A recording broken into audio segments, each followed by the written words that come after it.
Hoy, la Guerra Fría llega al Medio Oriente.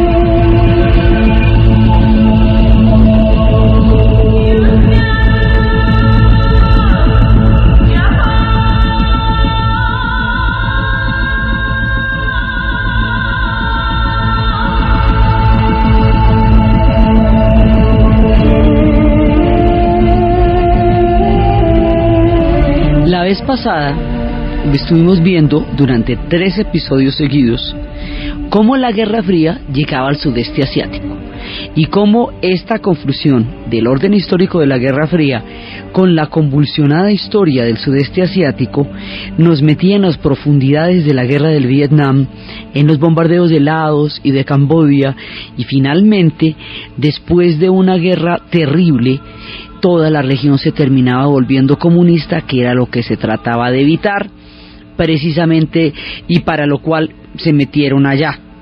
Habíamos visto cómo los Estados Unidos se habían metido en Vietnam para evitar que la región se volviera comunista una vez que los franceses se retiraran de allá, y cómo después de una guerra de 9 años, la más devastadora para el pueblo vietnamita y la más costosa políticamente para los norteamericanos, la región entera se volvió comunista, precisamente por el efecto de los bombardeos en Laos y en Camboya. La teoría del dominó terminó aplicándose por la vía de intentar detenerla. Por un lado.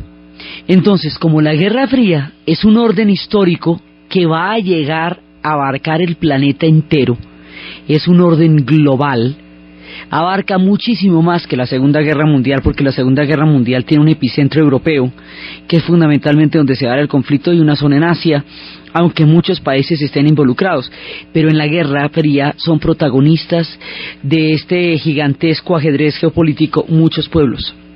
Entonces, al Asia había llegado por la vía del triunfo de la Revolución China, al sudeste asiático por la descolonización, había empezado en Europa con el muro de Berlín y se había ido moviendo. Esto es un orden mundial, el de la Guerra Fría, que se va moviendo, se va desplazando y va entrando a las diferentes latitudes a medida que se van dando los procesos de descolonización. Al Medio Oriente va a llegar por 2 puntos fundamentales. Uno, por el lado de el problema del petróleo en Irán y el golpe de estado a Mossadegh, que va a generar toda un viraje en la historia de ese país. Y otro, por la crisis del Canal del Suez, que va a producir la nacionalización por parte de Nasser y por el nacionalismo árabe. Esos son los 2 puntos por los cuales el Medio Oriente se ve inserto en el orden mundial de la Guerra Fría, y bajo el esquema de que de donde va saliendo el colonialismo francés y británico, va entrando la Guerra Fría, porque es un orden histórico que va relevando al otro a lo largo de su extensión por el planeta Tierra.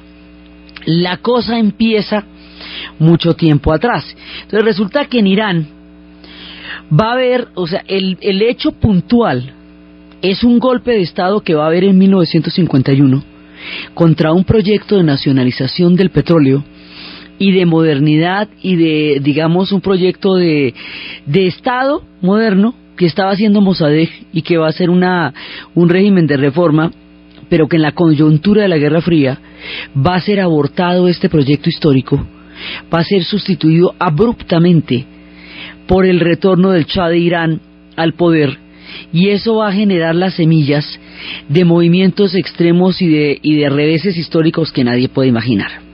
Entonces la cosa es en torno al petróleo, porque el petróleo va a jugar un papel fundamental en la Guerra Fría. Irán, ¿quién es Irán? Nosotros ya hemos hablado antes de Irán. Irán es Persia. Irán es este pueblo de Jerjes, de Darío, de Artajerjes, este pueblo que unificó la antigüedad como una gigantesca sombrilla, que llegó a tener un imperio que iba desde el norte de la India hasta los límites con Roma en la parte oriental del imperio, hoy Siria. Todo eso, y que llegó, en otras épocas, llegó hasta Grecia.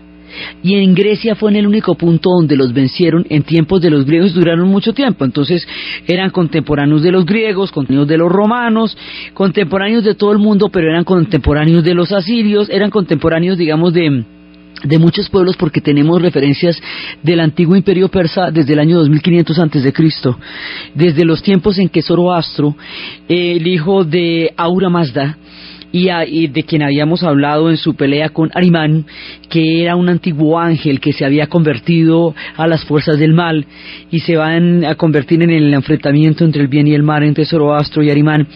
Este pueblo antiguo, legendario, portador de una corriente civilizadora impresionante, invadió en la antigüedad a los mesopotamios, a toda la gente de la media luna fértil, pero más adelante, cuando surge el Islam, este pueblo va a ser invadido por los árabes.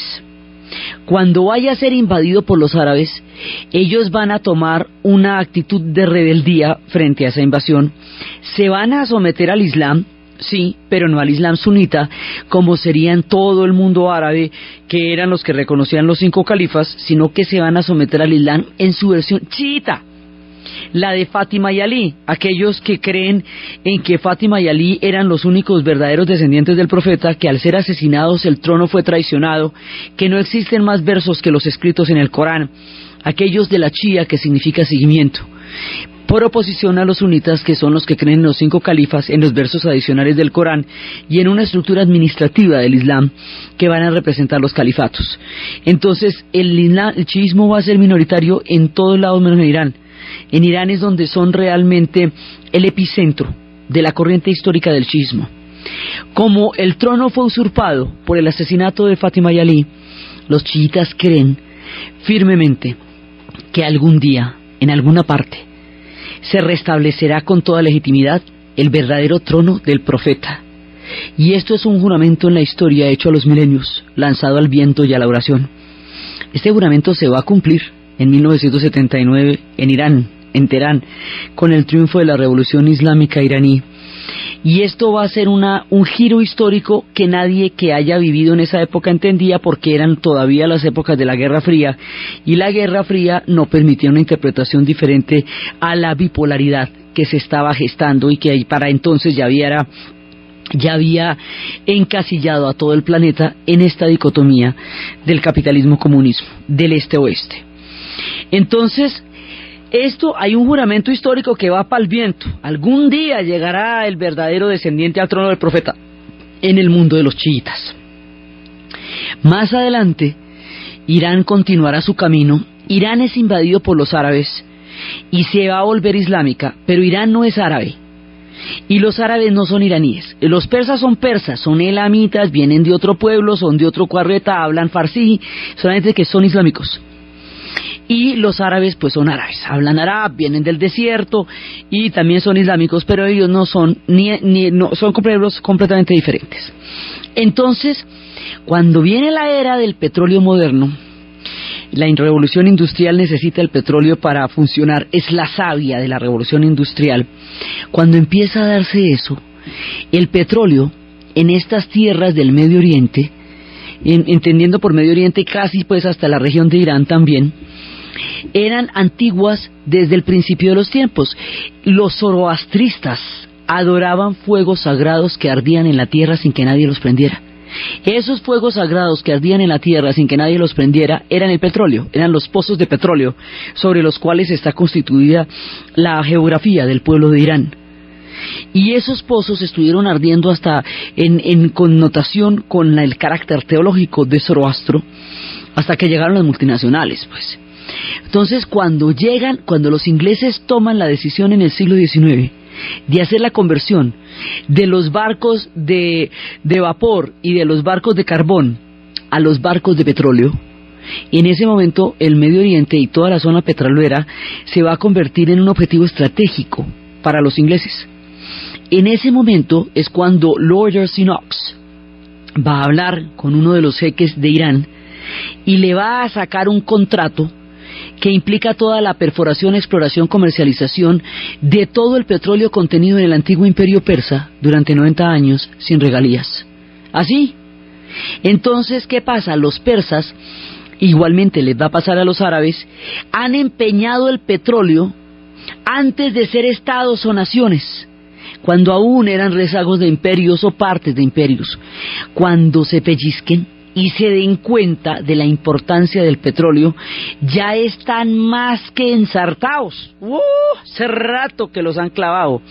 Entonces, resulta que Irán le va a pasar lo mismo. Este contrato es de 1903, o sea, en las posprimerías. Irán empezará su vida ya ha empeñado el recurso del petróleo. ¿Por qué? Porque en el desierto el petróleo no tiene ningún sentido. En el mundo milenario de las caravanas de camellos, el petróleo no les servía porque se transportaban de otra manera. Es cuando entran en contacto con el mundo industrial que se empiezan a dar cuenta de la importancia de ese recurso, y cuando se hacen conscientes ya está tan comprometido desde hace tanto tiempo que ya no saben cómo revertir ese proceso. Entonces, por un lado están los iraníes comprometidos desde ahí, por el otro lado están los árabes, que les ha pasado lo mismo. Cuando estábamos contando la historia de estos pueblos, habíamos hablado cómo los límites de estas naciones se establecieron a partir de los yacimientos petroleros como un pacto entre las multinacionales que se repartieron el Medio Oriente, el Imperio Turco Otomano, cuando el Imperio Turco Otomano se desbarató en 1920, después de la Primera Guerra Mundial. Se sentaron mapa en mano, el lapicito de Gulbenkian, el esto para ti y esto para mí. Entonces, ahí, en ese momento es que se crean, digamos, los límites de los futuros estados. Y en ese momento es cuando se producen todas esas promesas que habíamos contado, que la corona británica le ha prometido a la comunidad judía internacional, la Palestina como el lugar donde existiría un Estado de Israel, y que en 1920 le promete a los pueblos árabes la Palestina como el lugar donde existirá un Estado árabe, que le haya prometido a los kurdos que en Irán, en Irak, en lo que hoy es Irán, Irak, Turquía y sur de la Unión Soviética, existiría un país que se llamaría el Kurdistán, pero simultáneamente creó los límites de Irán, de Irak y de Turquía, haciendo de esa manera inviable el Kurdistán, y quedó una promesa rota, y los kurdos quedaron diseminados en esos 5 pueblos como minorías, esperando una promesa que no se cumplió y que aún los mantiene en pie de lucha en toda la zona. Y habíamos visto cómo Irak se creó como un país hechizo entre kurdos, chiitas, que son la mayoría en la zona, pues tienen toda la influencia de Irán, porque los lugares sagrados quedaron en Irán, pero en Irak, pero la mayoría de la gente está en Irán, porque los límites son artificiales. Hemos dicho que los límites en el Medio Oriente no corresponden a los pueblos en ellos contenidos, sino a los intereses de los petroleras que trazaron este mapa como quedó. Entonces, de esa manera, ahí quedó un país hechizo entre sunitas, que son la minoría pero sobre las cuales se dio el gobierno, entre kurdos, que son los traicionados de un proyecto del Kurdistán, y los chiitas, que están profunda y visceralmente unidos a Irán, aunque unos sean árabes y otros no, pero como son chiitas, unos y otros, ahí prima el chiismo, digamos, durante mucho tiempo como corriente histórica va a ser muy importante. Entonces, ¿qué pasa? Ahí hay un montón de líos, porque por otro lado los ingleses habían apoyado a los árabes en su rebelión contra el Imperio Turco Otomano, que era el que había invadido esta zona durante los últimos siglos.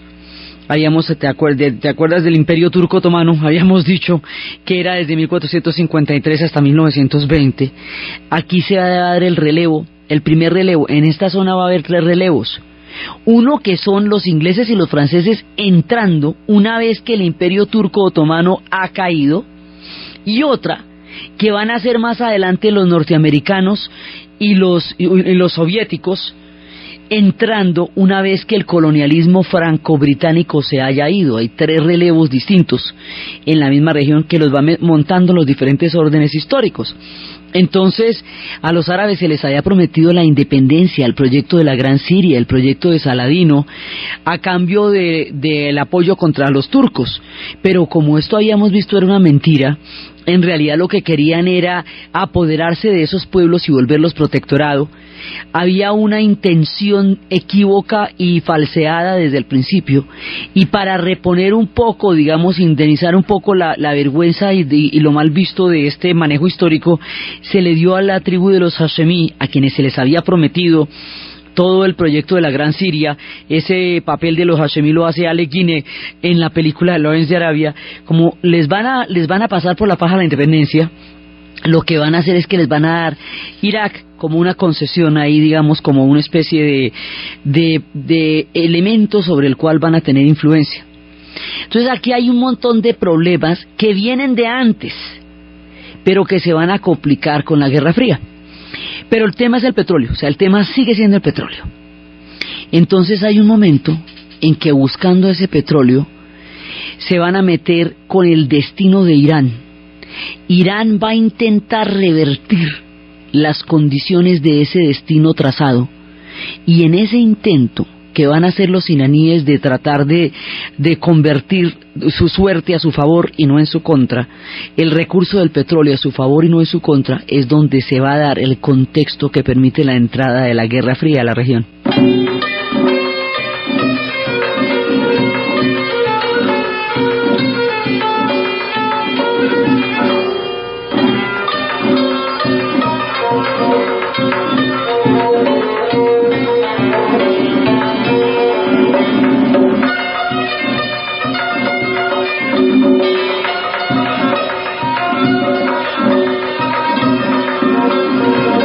Hay un momento, en 1951, después de que Irán ha sido importantísimo en la Segunda Guerra Mundial, porque por las conferencias de Teherán, porque por ahí pasaron los aliados cuando iban en busca del apoyo a la Unión Soviética contra los nazis, cuando pasaron todas esas cosas por allá, en 1951, Mossadegh, que es un reformador, ha llegado al poder. Ha creado una monarquía constitucional cuando las monarquías allá eran absolutas. Ha hecho un intento de reforma, de modernización, y ha hecho un intento por nacionalizar el petróleo iraní. De aquí para adelante, los pueblos petroleros de la zona van a intentar buscar la manera de nacionalizar el petróleo y hacerse dueños de sus propios recursos cuando caen en cuenta de la importancia de ese oro negro, que lo llaman al petróleo. Entonces, eso cada cual lo va a intentar a su manera. Este lo intentó a través de un proyecto de nacionalización. Entonces va a nacionalizar a la Anglo-Persian, que es la compañía inglesa que que tiene el contrato de perforación, exploración y comercialización durante 90 años por todo el antiguo imperio persa. La de Lord Erskine Knox es la Anglo-Persian, y después se llamaría la British. Esa la nacionalizan, y la Iranian Oil Company la van a nacionalizar también. Cuando nacionalizan el petróleo, las compañías de explotación petrolera de los ingleses, en ese momento los ingleses y los franceses establecen un bloqueo contra Irán para evitar que Irán se salga con la nacionalización del petróleo y les quite el poder sobre un recurso que es tan importante. Cuando eso pasa, en vista del bloqueo que se va a producir contra Irán, Irán le manda una carta a Eisenhower diciéndole que está muy preocupado por la manera como los ingleses y los franceses están bloqueando y están haciendo un boicot económico a su país, que pide ayuda a los norteamericanos, y que si los norteamericanos no le ayudan, se va a ver en la penosísima obligación de pedirle ayuda a la Unión Soviética. Ya hay una conciencia de bipolaridad. O sea, ya en este momento del relato 51, ya queda claro que si usted no le ayuda a este, le puede ayudar este otro. Y ya la Unión Soviética se ha convertido en un rival frente al cual se pueden inclinar los pueblos de un lado o del otro. Entonces, eso es lo que hace Mossadegh. Va y le dice a Eisenhower: oye, Eisenhower, mira, estoy preocupado. Los franceses y los ingleses no me miran. Y si no me miran, yo voy a tener que llamar a los rusos, porque esos sí me quieren mirar. Eisenhower toma esto como una especie de amenaza, y el hecho de que Mossadegh vaya a aceptar el apoyo del Partido Comunista de Irán, cosa que no había hecho antes, le parece como un mal indicador. Los soviéticos, inmediatamente a lo largo de la Guerra Fría, los soviéticos siempre van a estar alerta ante cualquier papaya y se van aproximando. Entonces, hay un momento en que Eisenhower considera que puede haber una tendencia de los iraníes a virar hacia la Unión Soviética y que eso hay que acabarlo rápidamente. En lugar de darles el apoyo, lo que va a hacer es producir un golpe de Estado. Pero entonces aquí pasa una cosa muy compleja. Este proyecto de Mossadegh era un proyecto de modernización surgido de la sociedad iraní, con el nivel de cultura, de civilización y de consenso de la sociedad iraní, que permitía que ellos hubieran accedido a un régimen moderno y democrático que les hubiera permitido entrar en la consonancia con las democracias del siglo XX, como iban las cosas. Pero resulta, bueno, hasta donde la Unión Soviética los hubiera dejado, ¿no? Salvo decir, porque eso tampoco sabe uno. Pero el asunto fue que Eisenhower organizó un golpe de Estado, una operación encubierta de la CIA. Y esa operación encubierta de la CIA, que se convertiría en una especie de modelo o de patrón de operaciones que se harían en el mundo entero, que se harían más adelante en Guatemala, que se harían en Nicaragua, que se harían en todos lados, que eran esa de su misión, señor Phelps. Ahí es cuando viene el señor Phelps, que se sientan con todos los protagonistas, Martin Landau y todos, y se sientan con la pantalla y dice: este señor Mossadegh está haciendo una nacionalización del petróleo en el país de Irán. Eso va contra los intereses occidentales en la región y le puede facilitar una aproximación a la Unión Soviética al petróleo iraní. Recordemos que Irán produce 6 millones de barriles de petróleo diarios, es de los productores más grandes. Su misión, señor Phelps, si usted decide aceptarla, será derrocar a este señor Mossadegh y devolver al trono al Shah de Irán, para que los intereses de la región estén totalmente salvaguardados por los occidentales y se aleje la sombra del acercamiento de la Unión Soviética. Como siempre, si usted o alguno de sus ayudantes resulta capturado o muerto, nuestro gobierno negará tener conocimiento de sus actos y esta grabación se autodestruirá en 5 segundos. Dicho y hecho, es que eso no es carreta, ellos todo lo cuentan, hay es que verlos. Entonces, efectivamente, se hizo el golpe de Estado. En la película de JFK hay una escena en un parque entre Kevin Costner y Donald Sutherland donde se cuentan este cuentico que estamos contando aquí. Hay que volverla a ver con atención. Efectivamente, llegan y arrojan a Mossadegh del poder y suben al Shah de Irán. Suben al Shah como una modernización desde arriba que va a imponer un modelo occidental a la brava, que va a desconocer el acervo cultural del pueblo sobre el cual impone ese modelo, que va a ser un jet set, un personaje de la farándula del mundo, que va a derrochar ingentes cantidades de dinero en su farandulería. Va a ser después, más adelante, cuando haga los 2500 años del Imperio Persa, eso va a ser un fiestonón tan descomunal que va a ofender profundamente al pueblo iraní, y entre otras cosas porque no invitó a los iraníes y porque era desproporcionado con respecto a la pobreza y a las cosas que había que solucionar en esta sociedad. Esta jugada aparentemente va a ser muy beneficiosa porque durante un proceso de muchos años le garantiza el suministro del petróleo a Occidente y mantiene a la Unión Soviética alejada, porque de ahí ya entró, entra dentro del eje de los Estados Unidos y revierten el proceso de nacionalización que había hecho Mossadegh del petróleo que estaban explorando los ingleses. Y vuelve y queda otra vez en manos de las potencias el petróleo de los iraníes y se lo quitan a los iraníes de las manos. El Shah de Irán queda sentado sobre las bayonetas, sobre el apoyo de la CIA, ahí en el poder. Entonces eso va a ser beneficioso durante muchos años para los intereses geopolíticos de la Guerra Fría, pero a la postre va a incubar uno de los enemigos históricos más insospechados que Occidente pueda tener, porque en el contexto de la Guerra Fría esto no era previsible. con el tiempo y a la postre, el Shah de Irán, con su derroche de la fortuna petrolera y con el estado de persecución, él va a montar un ejército con el apoyo y la ayuda de los occidentales. Uno de los ejércitos más poderosos, más bien armados, con un aparato de represión brutal, asesino y aterrador. Lo que va a hacer la SAVAK, la policía del Shah, eso ni te cuento, una cosa aterradora. Entonces, todo esto va a llegar a un límite en el cual el pueblo iraní se va a sentir más adelante traicionado en todo sentido. Pero ya la oposición no se va a dar en la izquierda, ya no se va a dar en el comunismo, ya no se va a dar a la sombra de la Unión Soviética, ni siquiera se va a dar el toque de la modernidad desde una perspectiva que salga del propio pueblo, ya no.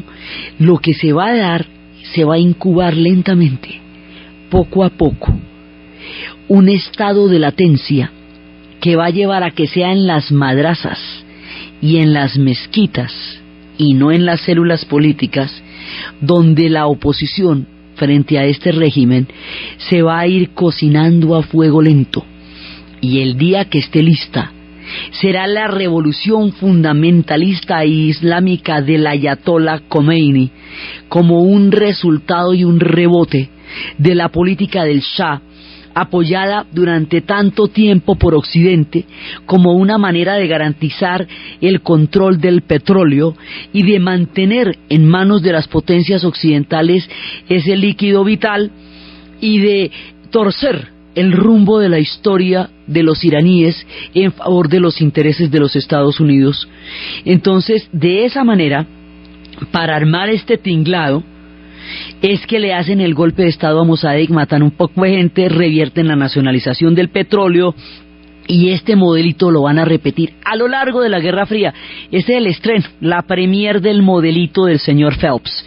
Pero el modelito del señor Phelps va a ser uno de los modus operandi de la Guerra Fría, y va a ser increíblemente frecuente y se va a repartir en todas las geografías, desde Guatemala hasta Indonesia.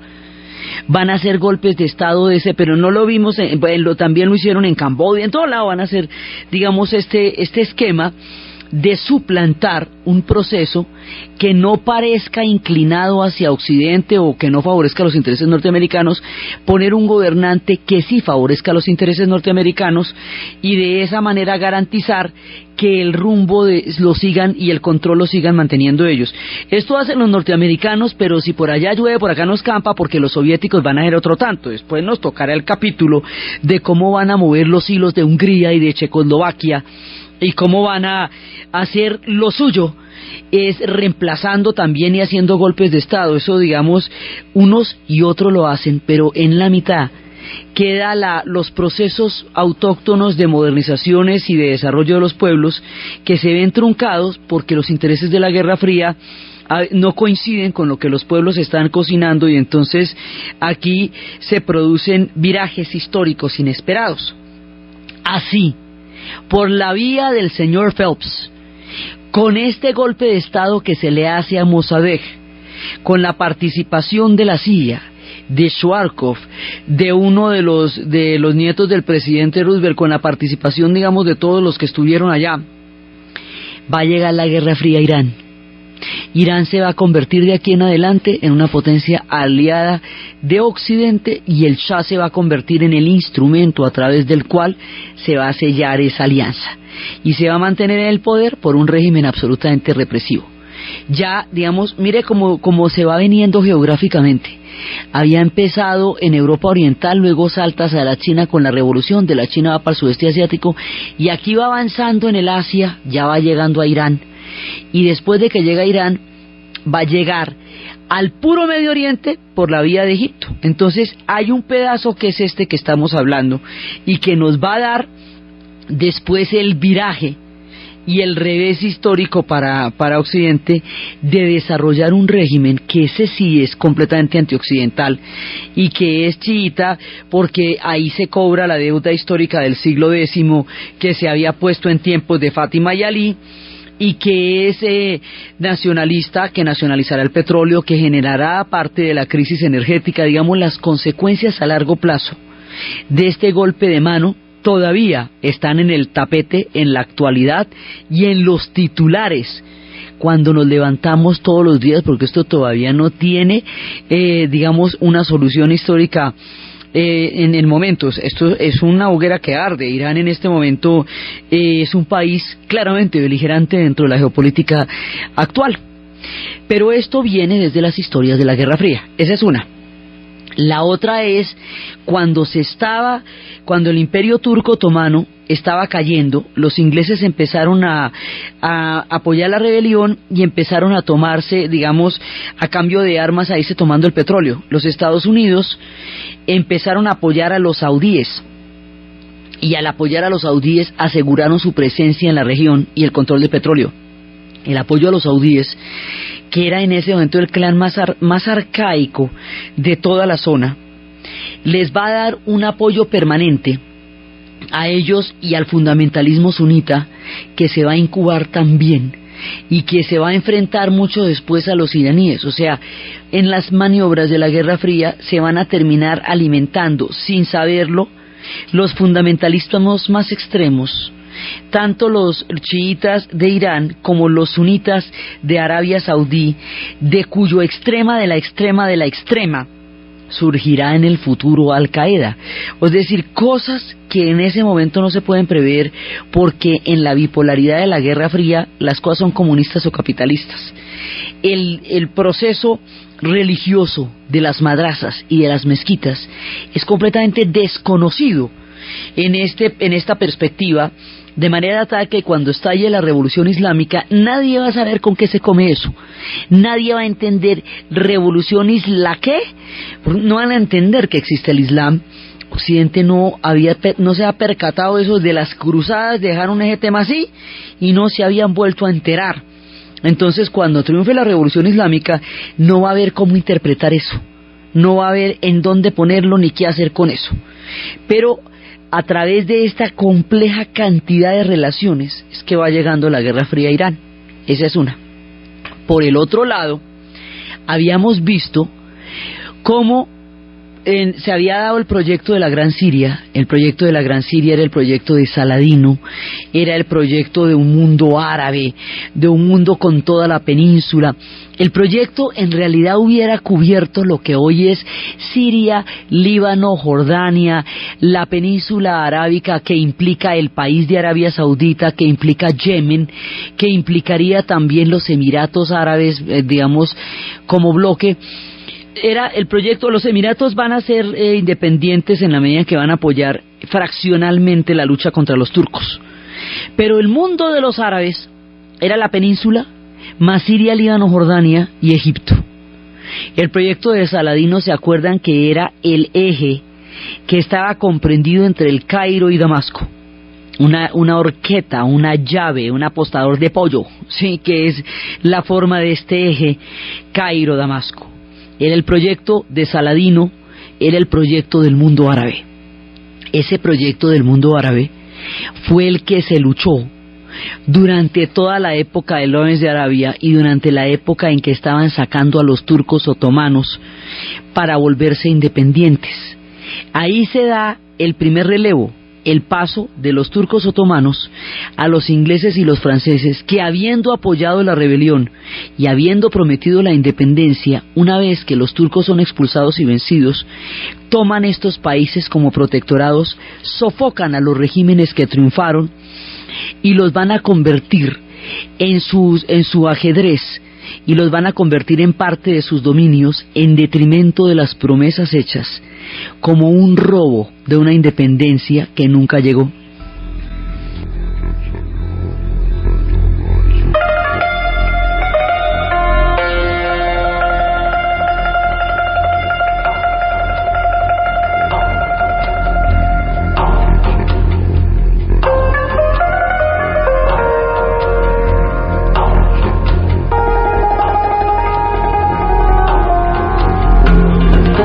Entonces los árabes van a quedar repartidos, y eso ya habíamos visto cómo lo que es la Palestina quedará en mandato británico, y lo que es la Mesopotamia quedará, la Palestina quedará entre los británicos y los franceses, y la Mesopotamia también. Entonces a Francia le va a tocar Líbano y le va a tocar Siria, y a Inglaterra le va a tocar la Mesopotamia, y así se reparte en la región. Este reparto, añadido a los contratos petroleros que para estos pueblos habían sido muy similares a los que se habían hecho con Irán, va a hacer que estos pueblos se sientan tan supremamente tumbados que empiecen a crearse fuertes corrientes nacionalistas. En 1910, antes de todo esto, ya los sirios habían inventado un imaginario histórico que se llamaba el panarabismo.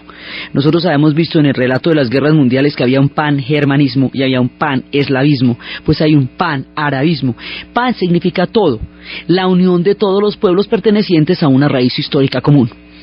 Entonces, el panarabismo, como idea siria, empieza a tomar forma en el imaginario de un pueblo que siente que le han usurpado de las manos el derecho de la autodeterminación y el derecho a regir su propio destino. Esto va tomando muchas posibilidades y muchos caminos, pero va a pasar inevitablemente por el petróleo, innegablemente, porque la idea es revertir los contratos y buscar la manera. Esta búsqueda se va a dar a lo largo de los años hasta que nos llegue a la formación de la OPEP y más adelante nos llegue a la crisis energética y el embargo petrolero. Digamos, allá es que van a llegar, pero para llegar allá, eso hay una vuelta larga. Primero hay que tomar la conciencia de que eso pasó y ligar esa conciencia con toda una perspectiva nacionalista y montar toda esta historia panarabista. Todo eso tiene que pasar, pero fundamentalmente este panarabismo va a ser alimentado y potenciado por la creación del Estado de Israel. La creación del Estado de Israel va a hacer que los pueblos árabes sientan que eso es como una intromisión de Occidente en la región, porque es una decisión de la ONU, y implica el desplazamiento del pueblo palestino que en ese momento vivía ahí, y es el resultado de la doble promesa de la comunidad judía a quien se le había prometido por la decisión Balfour que en la tierra llamada Palestina existiría el Estado de Israel, y a la comunidad árabe que se le ha prometido en la disolución del Imperio Turco Otomano que en la tierra llamada Palestina existiría un Estado árabe. Y el resultado, como habíamos visto, del karma histórico de los europeos con el Holocausto, que mueve a una solución absolutamente indispensable y ya del problema de cómo se va a hacer con los judíos que no tienen una patria. Toda esta complejidad de factores va a llevar a la creación del Estado de Israel. Entonces la creación del Estado de Israel se va a entender como una intromisión de Occidente en la región. Más adelante va a ser una de las grandes bisagras de la Guerra Fría. Eso va a hacer que haya golpes de Estado de muchos generales que van a sentir que los antiguos jeques y las antiguas dinastías no han sido capaces de defender los intereses del mundo árabe, y en últimas o se han plegado o han facilitado la intervención de los europeos en la región. Por eso se van a producir una gran cantidad de golpes de Estado, y esos golpes de Estado que van a llevar al poder a los generales van a ser la manera como se manifiesta el panarabismo. Uno de esos generales que va a llegar al poder llegará a uno de los países más importantes de toda la región, que se llama Egipto, y ese hombre, habíamos hablado de él exhaustivamente cuando atravesamos las tierras de Ramsés. Ese hombre se llama Gamal Abdel Nasser. Nasser va a encarnar en su figura al panarabismo. Toda la ideología, todo el sueño, todo el imaginario va a tomar vida en el rostro de este hombre. Y este tipo dice, bueno, ¿qué significa el nacionalismo árabe? ¿Qué significan los intereses egipcios y los intereses árabes? Significa que nosotros vamos a tener control sobre nuestros recursos, sobre nuestras vías, sobre nuestro país. El primer control que hay que tener aquí, lo primero que hay que tener claritico, incluso antes del petróleo de cualquier cosa, es el canal del Suez. Porque el canal del Suez es el paso interoceánico entre el Mediterráneo y el Mar Rojo, y habíamos visto cómo si usted no puede cruzar el canal del Suez, le toca hacerse la magallanada de darle la vuelta al mundo por la vía del Cabo de la Buena Esperanza, bajando por los límites del África del Sur, subiendo por el otro extremo, bordeando lo que es Ghana, Camerún, Senegal, hasta Mauritania, pasar por las columnas de Hércules, regresar por Marruecos para llegar al Mediterráneo, mucho vuelto. Entonces el canal de Suez es el punto de paso entre Europa, África y Asia, el sitio más estratégico del viejo mundo. El otro será Panamá. Ya llegará el tiempo de la Guerra Fría, Panamá. Entonces, lo que va a hacer Nasser es la decisión más audaz que se podía hacer en un momento dado, que era nacionalizar el canal del Suez, es decir, quitarle el control a los ingleses y a los franceses sobre el canal. ¿Se acuerdan que lo había construido un francés que se llamaba Ferdinand de Lesseps, que lo habían hecho con capital egipcio, pero como los egipcios no podían sostener uno a uno el capital con los franceses, entonces los ingleses habían dicho: yo pongo la parte de los egipcios, y que había dicho Mahmud, el antiguo gobernante de la época, Mehmed, en la época de los egipcios: si se hace un canal, si los franceses hacen un canal en el lecho de Egipto, los ingleses se sentarán sobre él, y que se había cumplido esa profecía. Pues efectivamente el canal del Suez termina en control de los franceses y de los ingleses. Nasser lo que va a hacer es nacionalizar el canal del Suez. El paso va a estar en control de los egipcios, y eso quiere decir que el peaje, que es mucho por pasar por ahí, un país se puede sostener perfectamente no más de lo que cobran por atravesar el canal del Suez, como lo que se cobra por atravesar Panamá.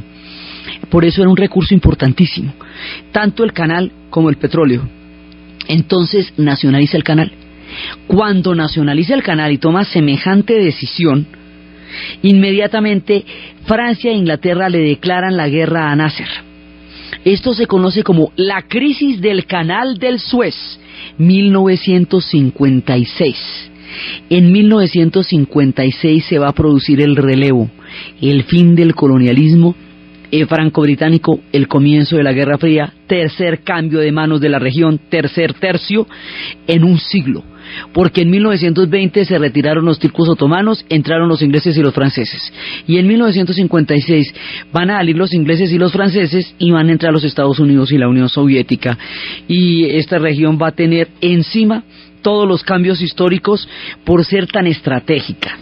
Entonces, en ese momento, cuando le declara la guerra a Inglaterra y a Francia, inmediatamente los Estados Unidos y la Unión Soviética van a aprovechar la coyuntura para apoyar a Egipto, lo cual sería bastante difícil de comprender teniendo en cuenta que Francia e Inglaterra han sido los aliados históricos de Estados Unidos, si no es porque lo que está en juego es demasiado importante. Entonces ellos lo que ven es la posibilidad, la papaya, de meterse de donde están saliendo los otros. Y aquí es cuando reiteramos, de donde va saliendo el colonialismo franco-británico, va entrando la Guerra Fría, porque la descolonización invita a un nuevo reparto, es un cambio en manos. Usted juega la baraja y ahí cambia de mano. Entonces, como se reorganiza el orden histórico, por entre la reorganización del orden histórico, Estados Unidos y la Unión Soviética ven la entrada en la región, y esa es demasiado importante. Mientras está en la crisis del canal de Suez es cuando hemos hablado que Israel le declara la guerra a Egipto y se toma una parte del Sinaí, y se añade a la crisis el problema de Israel. El problema de Israel con los árabes va a circunscribirse también dentro de la Guerra Fría, y eso lo va a hacer insoluble, porque le va a dar gasolina para rato al incendio del Medio Oriente, cuando esto se nos vuelva un asunto en que los Estados Unidos va a estar apoyando a Israel, mientras que la Unión Soviética va a estar apoyando a Siria y coqueteando con Egipto. Esto, digamos, se va a volver ahí es como se van a acomodar en la región, y como van a incorporar el ya gravísimo problema del Medio Oriente a la explosiva e incendiaria perspectiva de la Guerra Fría en la región. Entonces, ¿qué se van a meter a hacer los rusos y los norteamericanos en el Suez? Apoyar a Nasser para la sacada de los franceses y de los ingleses y la entrada de ellos en la región. Ahí la creación del Estado de Israel adquiere un carácter diferente porque un orden histórico nuevo le da otra interpretación en la medida en que quedan opuestos y contraponiéndose los unos a los otros los intereses soviéticos en Siria con los intereses norteamericanos en Israel, Egipto en la mitad tratando de mantener una línea árabe, que es la razón por la cual Nasser va a fundar con Tito y con Nehru y con Indonesia los no alineados. Precisamente la idea de los no alineados es tratar de mantener el timón en el medio cuando jalan de un lado y del otro, y de esa manera tratar de asegurarse un camino que les permita la autodeterminación del futuro de sus pueblos, cosa sumamente difícil en la bipolar geografía y geopolítica de la Guerra Fría. Entonces, ahí, por la vía del Canal del Suez, y ese día por la mañana, se fueron los ingleses y los franceses del área y entraron los Estados Unidos y la Unión Soviética. Y queda el Medio Oriente metido dentro del gran ajedrez de la Guerra Fría. Por otro lado, la Unión Soviética va corriendo a apoyar a Egipto. Corriendo, pero rápidamente. Lo va a apoyar con entusiasmo, con vigor, con barra y con alegría, primero porque es estratégico, pero segundo porque la Unión Soviética necesita una cortina de humo para poder tapar un problemonón gigantesco que está haciendo sobre un pueblo antiguo, noble, que ha habitado mucho tiempo esa geografía, un pueblo magiar, emigrante de la estepa, al mismo tiempo que habían emigrado los eslavos, un pueblo al que conoceremos como el país de Hungría. Ese país de Hungría estará siendo aplastado por la Unión Soviética en las calles de Budapest, y la Unión Soviética necesitará una cortina de humo y un efecto de distracción, para lo cual la crisis del Canal del Suez le va a venir como anillo al dedo, porque lo que está haciendo en Hungría es una vergüenza y un horror, y está aplastando los primeros intentos de reforma tanto en Hungría como en Alemania. Eso que van a hacer en Hungría, que es la manera como la Unión Soviética articula y mantiene con mano férrea y contra toda la voluntad el control en la Europa Oriental de su pedazo del reparto del mundo, es lo que vamos a ver en el siguiente programa. Entonces, desde los espacios antiguos de Fátima y Alí, pasando por los intentos modernizadores de Mossadegh, de los fuegos de Zoroastro, de la decisión de Nasser de nacionalizar el canal, de la incompleja, increíble geopolítica que va armando alrededor del mundo y del Medio Oriente un nudo imposible de imaginar. En la narración, Diana Uribe; en la producción, Jessy Rodríguez, y para ustedes, feliz domingo.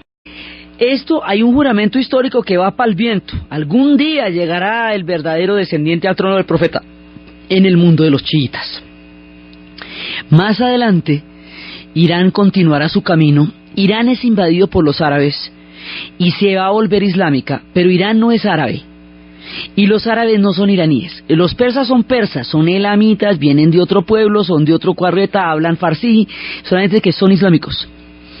Y los árabes pues son árabes, hablan árabe, vienen del desierto y también son islámicos, pero ellos no son son pueblos completamente diferentes. Entonces, cuando viene la era del petróleo moderno, la revolución industrial necesita el petróleo para funcionar, es la savia de la revolución industrial. Cuando empieza a darse eso, el petróleo en estas tierras del Medio Oriente, entendiendo por Medio Oriente casi pues hasta la región de Irán también, eran antiguas desde el principio de los tiempos. Los zoroastristas adoraban fuegos sagrados que ardían en la tierra sin que nadie los prendiera. Esos fuegos sagrados que ardían en la tierra sin que nadie los prendiera eran el petróleo, eran los pozos de petróleo sobre los cuales está constituida la geografía del pueblo de Irán. Y esos pozos estuvieron ardiendo hasta en connotación con el carácter teológico de Zoroastro, hasta que llegaron las multinacionales, pues. Entonces, cuando los ingleses toman la decisión en el siglo XIX de hacer la conversión de los barcos de vapor y de los barcos de carbón a los barcos de petróleo, en ese momento el Medio Oriente y toda la zona petrolera se va a convertir en un objetivo estratégico para los ingleses. En ese momento es cuando Lord Jersey Knox va a hablar con uno de los jeques. Hoy la Guerra Fría llega al Medio Oriente.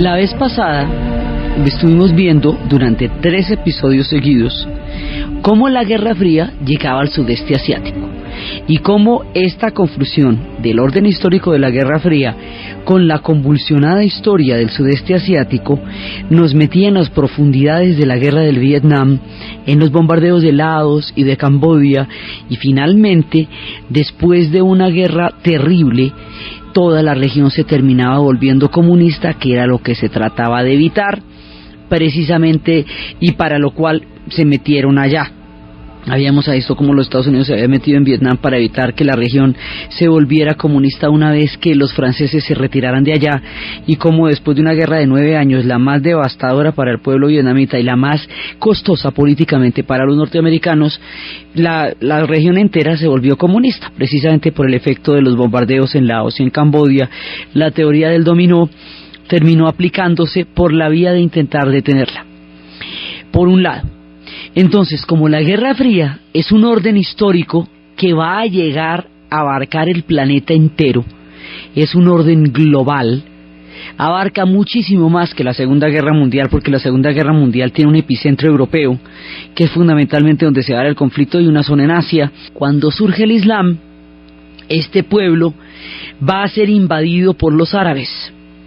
Cuando vaya a ser invadido por los árabes, ellos van a tomar una actitud de rebeldía frente a esa invasión, se van a someter al Islam, sí, pero no al Islam sunita, como sería en todo el mundo árabe, que eran los que reconocían los 5 califas, sino que se van a someter al Islam en su versión chiita, la de Fátima y Ali, aquellos que creen en que Fátima y Ali eran los únicos verdaderos descendientes del profeta, que al ser asesinados el trono fue traicionado, que no existen más versos que los escritos en el Corán, aquellos de la Shia, que significa seguimiento, por oposición a los sunitas, que son los que creen en los 5 califas, en los versos adicionales del Corán y en una estructura administrativa del Islam que van a representar los califatos. Entonces el chiismo va a ser minoritario en todos lados menos en Irán. En Irán es donde son realmente el epicentro de la corriente histórica del chiismo. Como el trono fue usurpado por el asesinato de Fátima y Ali, los chiitas creen firmemente que algún día, en alguna parte, se restablecerá con toda legitimidad el verdadero trono del profeta. Y esto es un juramento en la historia hecho a los milenios, lanzado al viento y a la oración. Este juramento se va a cumplir en 1979 en Irán, en Teherán, con el triunfo de la revolución islámica iraní. Y esto va a ser un giro histórico que nadie que haya vivido en esa época entendía, porque eran todavía las épocas de la Guerra Fría, y la Guerra Fría no permitía una interpretación diferente a la bipolaridad que se estaba gestando y que para entonces ya había encasillado a todo el planeta en esta dicotomía del capitalismo-comunismo, del este-oeste. Entonces, un régimen de reforma, pero que en la coyuntura de la Guerra Fría va a ser abortado este proyecto histórico, va a ser sustituido abruptamente por el retorno del Shah de Irán al poder, y eso va a generar las semillas de movimientos extremos y de reveses históricos que nadie puede imaginar. Entonces la cosa es en torno al petróleo, porque el petróleo va a jugar un papel fundamental en la Guerra Fría. Irán, ¿quién es Irán? Nosotros ya hemos hablado antes de Irán. Irán es Persia. Irán es este pueblo de Jerjes, de Darío, de Artajerjes, este pueblo que unificó la antigüedad como una gigantesca sombrilla, que llegó a tener un imperio que iba desde el norte de la India hasta los límites con Roma en la parte oriental del imperio, hoy Siria. Todo eso, y que llegó, en otras épocas, llegó hasta Grecia.